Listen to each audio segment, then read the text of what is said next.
Hey guys, welcome to part 4 of this mountain bike series. Turning a old Sentimental mountain bike into an electric e-bike, whatever you want to call it. So today we're going to unbox this.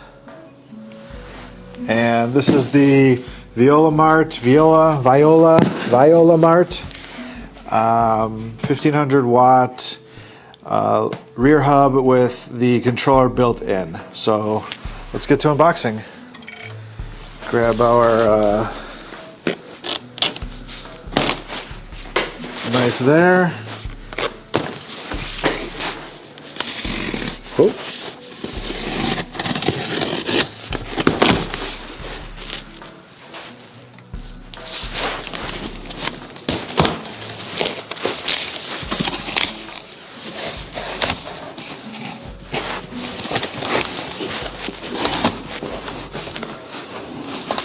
So first off, we got a cube. Squeaky noises. Inner tube. Non-Presto valve. Yep, whatever that's called. Schrader valve.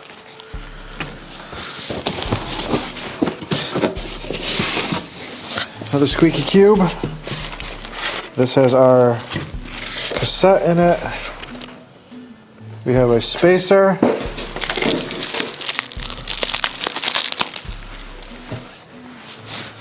So we got our 7-gear cassette in here.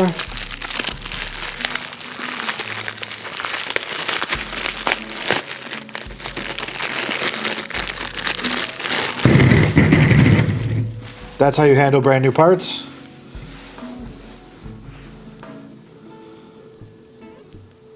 Looking good. San Yu Ningbo. Okay, that's not a brand I ever heard about. A little O-ring washer piece.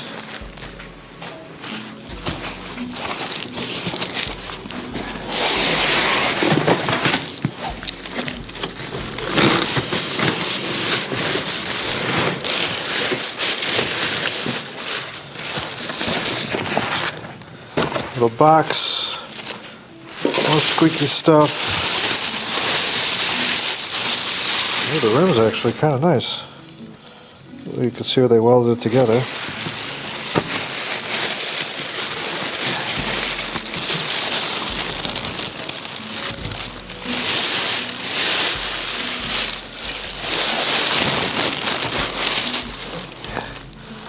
And it's not light.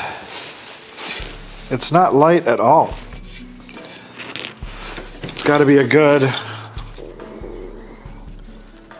don't know, couple pounds into this. There's no tape on the wheel on the inside, but it's here.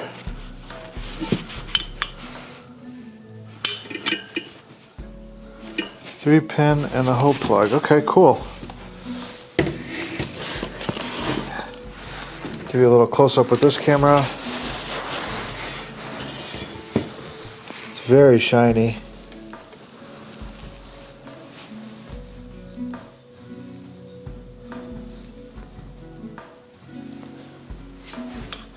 Comes with a 3-pin plug.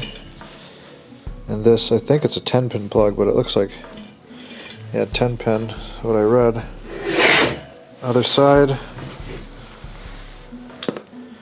ZC Riding, something again. So, pretty cool.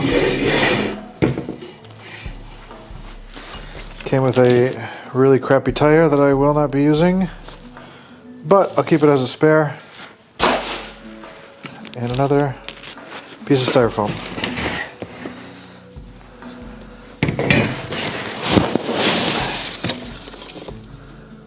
Oh, look, this is the rim tape.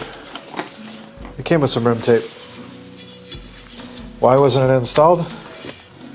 I don't know. Let's install it right now. Oh, I gotta get the valve on the right side. Whatever. It did come with some kind of tape. I might just use electrical tape, but this is a nice piece of rubber. Put that with the tube. And we have a user manual.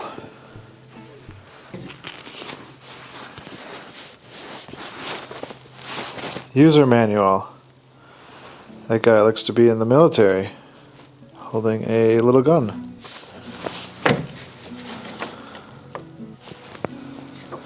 Okay, interesting. I'll have to look through that later. But yeah, there she is. It's got the cassette hub on this side.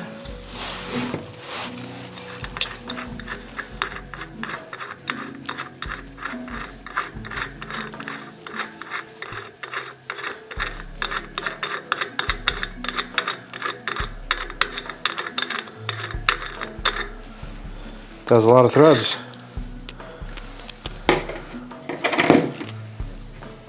I assume you put this one down first.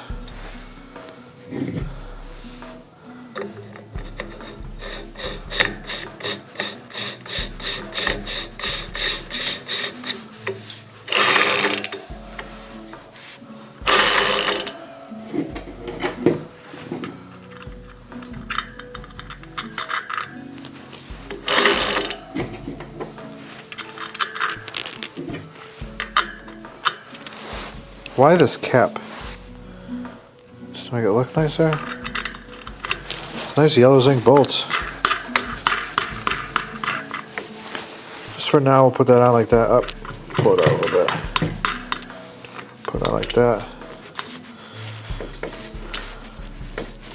Anyways, there she is. Cassette's on, rim's shiny. Let's check out this wiring. I don't use a fancy knife, I use a razor blade. Way more practical. Alright, let's check out what's in this box. Wiring harness.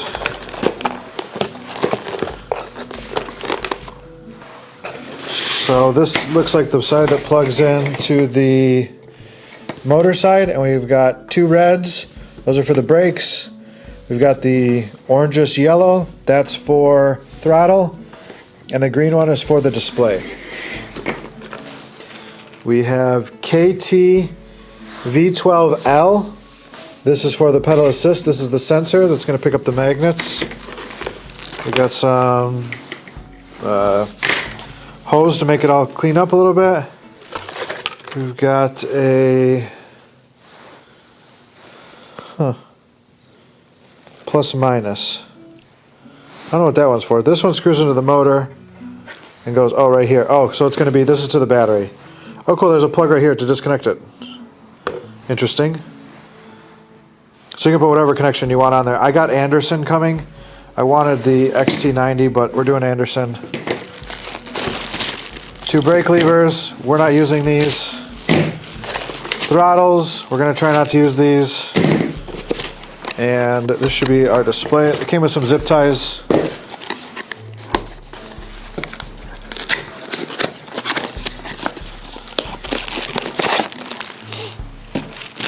And this is our display. We got the SW900 coming with this one. It's not anything super sweet, but you got your menu button, two buttons control into the menu. Menu switches through programs, and you go up and down to change the programs in it. It's pretty simple to use, pretty easy to set up, and it's relatively small. I might get another. I might get another one later. I'm not sure. We'll see how far we go with this. That'll work for now, though. So that's the unboxing. Let's do a test fit.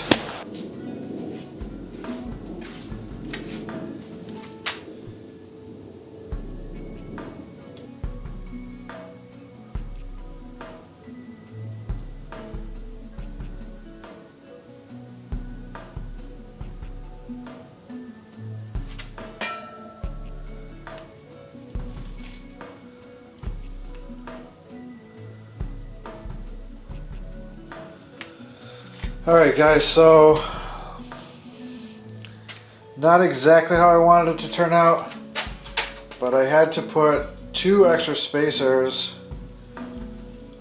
some washers on each side. See these silver ones? And those are inside of the washers that came with the kit. There's 2 gold ones and then 2 of those. I did a little bit of cold stretching of the rear frame here. Let me pull back. Did a little bit of rear stretching here and here, a little cold one with a piece of wood. I'm pretty sure the wheel's centered right now. I might be a little bit off, but you know, this bike's not a forever bike, so it's good enough for right now. It's good enough to take it out for a ride. I will do a lot of testing before I take my son anywhere on this thing. Those washers are not permanent. I'm going to get some ones that actually fit. That's just what I had laying around. They're too big. If I get them smaller diameter, like, I don't know if you can see this side. Do you see those gold? You see those 2 gold on the inside? I need to get 2 more of that size. And they're just a little bit bigger than a 1/2 inch washer. So I gotta find something that's gonna work. And I think that's gonna do it for my fit. The wheel spins. The cog spins.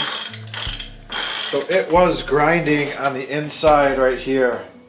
It was grinding right here. As the wheel spun, it would just... Even where it's at, I don't think I'm going to get the chain onto the small sprocket here. But I really don't mind having a couple gears up here.